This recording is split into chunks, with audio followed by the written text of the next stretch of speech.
नमस्कार। असम के चुनाव महारथियों पर आधारित इस कार्यक्रम में आपका स्वागत है। मैं हूं मुकेश कुमार।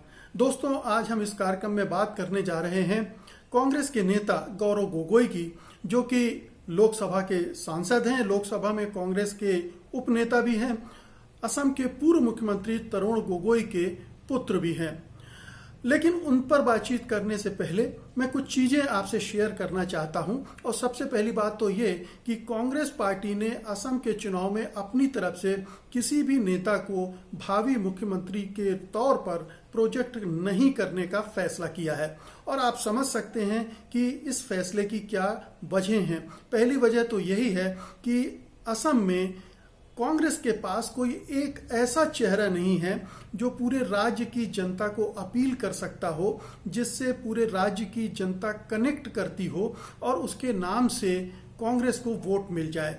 तो ऐसी सूरत में उसने ये बेहतर समझा है कि बिना मुख्यमंत्री पद के किसी दावेदार की घोषणा किए हुए ही चुनाव में उतरेगी।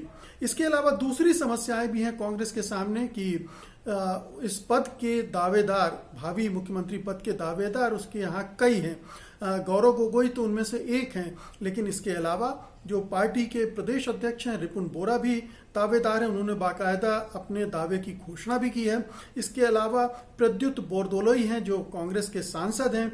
देवव्रत सैकिया हैं जो पूर्व मुख्यमंत्री हितेश्वर सैकिया के बेटे हैं और विधानसभा में विपक्ष के नेता भी रह चुके हैं। तो उन्होंने भी अपना दावा पेश कर दिया। और 2-3 और नाम हैं जो अभी पर्दे के पीछे से सक्रिय हैं। उम्मीद कर रहे हैं कि हालात समीकरण उनके अनुकूल बनेंगे और अगर कांग्रेस जीती तो उनको भी इस पद के लिए चुना जा सकता है।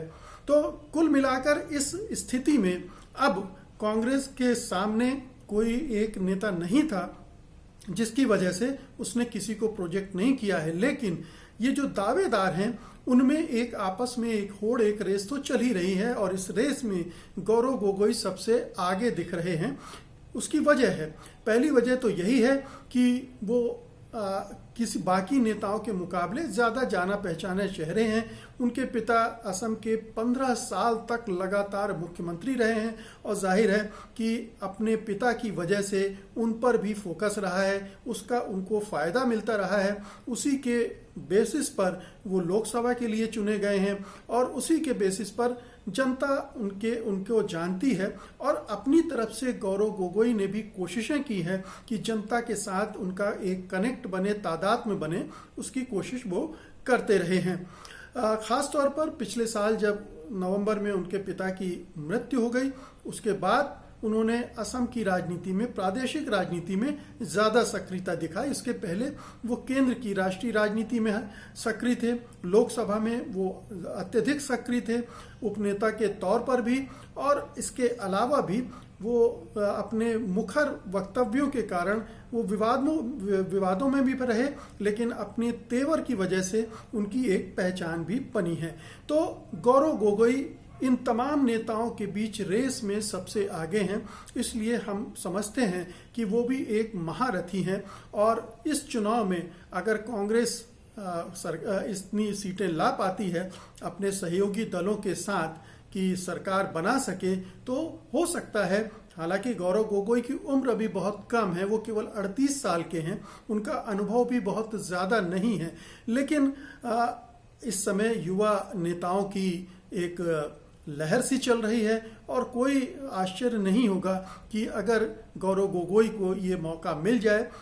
उनके पिता का जो आधार है उसके बेसिस पर उन्हें और उनकी एक खास बात यह भी है कि वो गांधी परिवार के करीबी हैं, उनका उन पर वरदहस्त बना हुआ है। तो ये एक ऐसी स्थिति है जिसमें गौरव गोगोई के लिए एक बड़ा अवसर है और वो इस अवसर को पकड़ने के लिए, छीनने के लिए बहुत तेजी से सक्रिय भी हो रहे हैं। और इस चुनाव में उनकी उपस्थिति लोग महसूस कर रहे हैं और ये मान कर चल रहे हैं कि अगर इस तरह की कोई स्थिति बनी तो गौरव गोगोई का मामला सेट हो सकता है।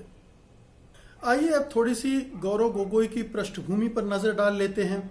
गौरव गोगोई की जो मुख्य शिक्षा दीक्षा हुई है वो दिल्ली में हुई है। उन्होंने दिल्ली विश्वविद्यालय से ही बीटेक किया है और इसके बाद ये न्यूयॉर्क चले गए थे, जहां पब्लिक एडमिनिस्ट्रेशन का कोर्स उन्होंने किया और उसके बाद लौट कर आए और कुछ दिन कुछ कंपनियों में काम करते रहे और इसके बाद उनकी एंट्री हुई राजनीति में। और राजनीति में दाखिल होते ही 2014 में उन्होंने चुनाव लड़ा कलियाबौर सीट से और वो विजयी हुए और सांसद बने और इस तरह से उनका राजनीतिक करियर चल पड़ा।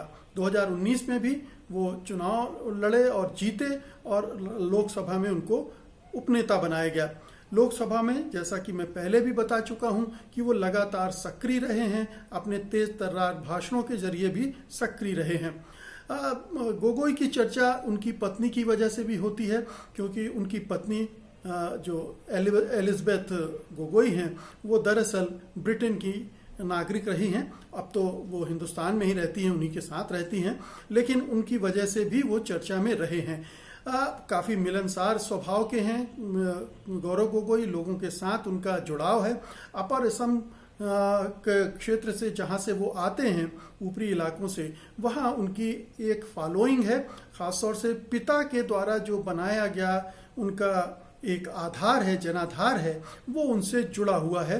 वो उन्होंने जोड़ने की लगातार कोशिश की है, इसलिए जुड़ा हुआ है। तो इसके बाद जब प्रदेश भर में 2019 के नवंबर दिसंबर में ज़बरदस्त तरीके से आंदोलन चले सीएए के खिलाफ, नागरिकता संशोधन कानून के खिलाफ, तो उसमें भी गौरव गोगोई बहुत सक्रिय रहे और उनकी सक्रियता ये पूरे आंदोलन में हर जगह देखी गई और बहुत ही कहना चाहिए तेज तर्रार अंदाज में उन्होंने राज्य सरकार पर भी हमले किए, केंद्र सरकार पर भी हमले किए। तो एक ठीक है कि अखिल गोगोई उस पूरे आंदोलन के नेता के तौर पर उभरे और एक दो नेता ऐसे थे जो आंदोलन के वजह से आगे आए, लेकिन गौरव गोगोई भी कांग्रेस के साथ जुड़कर जिस तरह से आंदोलन को धार दे रहे थे, इससे भी उनकी एक पहचान बनी। तो एक पहचान उनकी बन चुकी है प्रदेश में। ये बेशक वो अभी तरुण गोगोई वाले स्टेचर पर नहीं पहुंचे हैं और न पहुंचना संभव भी नहीं है, क्योंकि उनके तरुण गोगोई के पीछे एक लंबा राजनीतिक और प्रशासनिक अनुभव था। वो केंद्र में भी मंत्री थे और राज्य में मुख्यमंत्री तो थे ही। तो ये अनुभव उनके पास नहीं है, लेकिन वो अपनी सक्रियता के जरिए, मेल मिलाप के जरिए और कांग्रेस के अंदर एक जो शून्य पैदा हुआ है उसका फायदा भी उठा रहे हैं। वो उसको भरने के लिए लगातार प्रयासरत रहे हैं और उसकी वजह से उनकी छवि धीरे धीरे निर्मित हो रही है कांग्रेस के एक नेता के तौर पर, परिपक्व नेता के तौर पर। और ये लोग मानते हैं कि आगे चल के अगर इस चुनाव में नहीं तो अगले चुनाव तक वो कांग्रेस को नेतृत्व देने की स्थिति में जरूर आ जाएंगे। अब आइए एक नज़र डालते हैं कि गौरव गोगोई की खूबियां क्या हैं और खामियां क्या हैं, उनकी जो शक्ति है वो क्या है, उनकी जो कमजोरियां हैं वो क्या है। सबसे बड़ी शक्ति तो उनकी यही है कि वो पूर्व मुख्यमंत्री तरुण गोगोई के बेटे हैं, वही पहचान है और उनकी जो लोकप्रियता है, उनका जो जनाधार है वो उनके साथ जुड़ गया है। और तरुण गोगोई के जो संबंध 10 जनपद से थे, सोनिया गांधी, राहुल गांधी या उन गांधी परिवार से थे, उसका भी फायदा तरुण गोगोई को मिलता रहा है। तो उनकी भी एंट्री सीधे 10 जनपद में है और 10 जनपद उनके पीछे हमेशा रहा है। उसी की कृपा से वो लोकसभा में उपनेता भी बने हैं। और ये माना जा रहा है कि अगर राज्य में स्थितियां बनी और उसमें 10 जनपद का सिक्का चला और चलता ही है, तो हो सकता है तरुण गोगोई पर उनका हाथ हो और तरुण गोगोई मुख्यमंत्री बने। तो एक खास बात यह है कि जो वंशवादी राजनीति की वजह से जो फायदे मिलते हैं किसी भी नेता को, वो तरुण गौरव गोगोई को मिल रहे हैं और ये एक एडवांटेज है असम की राजनीति में। दूसरी बात यह है कि उनकी अपनी छवि बेदाग है। उनकी अपनी छवि तो बेदाग है ही, उनके पिता तरुण गोगोई भी लगभग बेदाग छवि वाले नेता रहे हैं।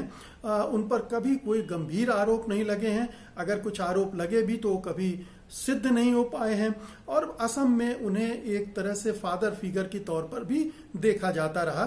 उन 15 सालों में जिस तरह से उन्होंने असम को चलाया, उसको लेकर बहुत ज़्यादा विवाद नहीं है। हाँ, सफलता असफलता और क्या किया क्या नहीं किया इसका आकलन अपनी जगह पर है, लेकिन तरुण गोगोई को सम्मान की नज़र से असम में देखा जाता रहा है। तो वो जो चीज़ है जो विरासत में मिली है वो गौरव गोगोई के लिए बहुत फ़ायदेमंद है, ये उनकी ताकत है।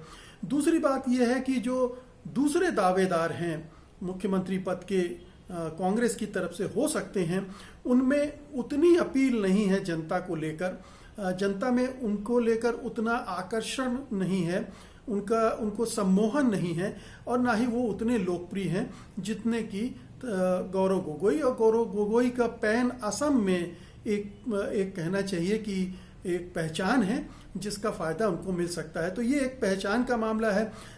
तीसरी बात यह है कि वो प्रदेश की राजनीति में तब तक बहुत सक्रिय नहीं थे जब तक पिता वहाँ सक्रिय थे, लेकिन पिता की मृत्यु के बाद उन्होंने पूरी तरह से कंसंट्रेट किया है असम की राजनीति में।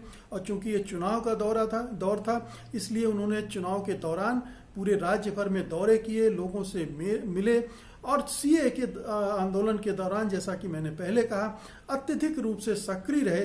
तो उस सब की वजह से वो एक उनकी स्ट्रेंथ बन गई कि वो ज़मीनी नेता भी हैं, हवाई नेता नहीं है कि पिता मुख्यमंत्री थे इसलिए उनको ये फ़ायदा मिला और वो उसका फ़ायदा उठाकर कुछ पद हासिल कर रहे हैं।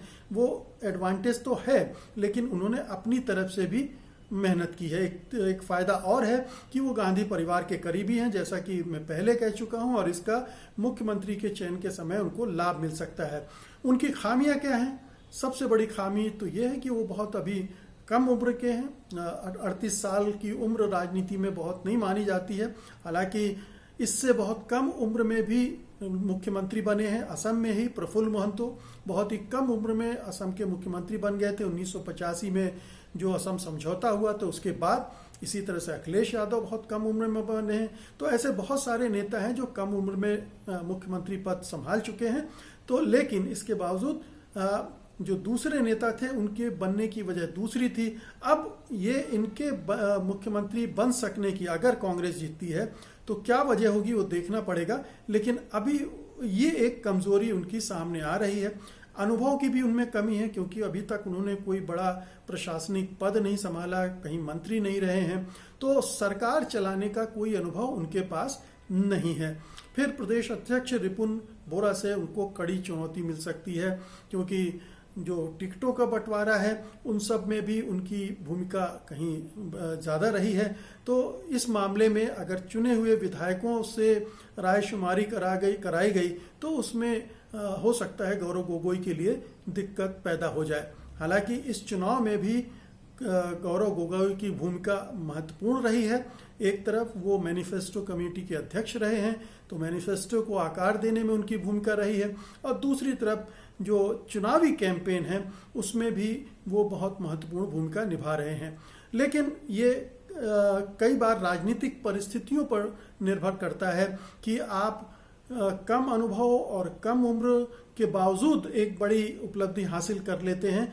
तो ये डिपेंड करता है कि कांग्रेस कितनी सीटें जीतकर सत्ता में लौटती है, अगर लौटती है तो, और उस समय किसकी जो पूरे जातीय, क्षेत्रीय, भाषाई और धार्मिक ये तमाम तरह के समीकरण किस तरह से बनते हैं और उसमें गौरव गोगोई किस तरह से फिट होते हैं, और उसमें फिर 10 जनपद का कितना रोल रहता है मुख्यमंत्री को तय करने में, वो इस सब पर डिपेंड करेगा कि वो क्या उस पद के तक पहुंच पाते हैं, नहीं पहुंच पाते। लेकिन ये कहा जा सकता है कि इस चुनाव में वो कांग्रेस के एक महारथी हैं। तो दोस्तों, ये था आज का कार्यक्रम। उम्मीद है कि आप इसे पसंद करेंगे और इस वीडियो को बड़े पैमाने पर लाइक भी करेंगे और शेयर भी करेंगे। अब मुझे अनुमति दीजिए। नमस्कार। सत्य हिंदी का ऐप डाउनलोड करें गूगल प्ले स्टोर पर।